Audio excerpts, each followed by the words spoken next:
Janagama bus stand లో ఒక విచిత్రమైన సంఘటన జరిగింది. ఏంటి ఆ సంఘటన? ఫోకస్ చేద్దాం. బస్సులో పడుకుని ఉన్న వ్యక్తికి తాళాలు కనిపించడంతో బస్సుతో పరారైపోయాడు. బస్సును కొట్టేసి పారిపోయేందుకు ప్రయత్నించాడు.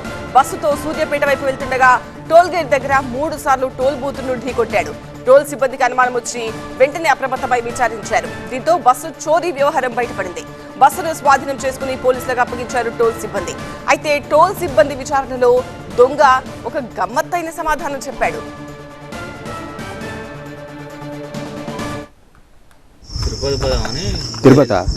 తిరుపతి పోతుందంటే నీకు బస్సు ఎందుకు?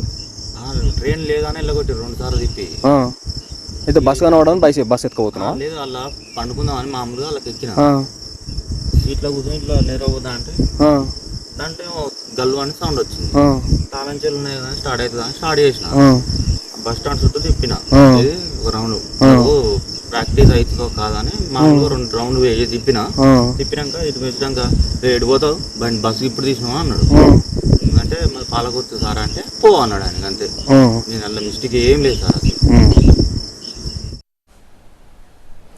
అది ఊరెళ్ళాలంటే బస్సు ఎక్కాలి కానీ బస్సు ఎత్తుకెళ్ళొద్దు. ఇతను మాత్రం ఆ బస్సు ఎత్తుకెళ్ళిపోయాడు.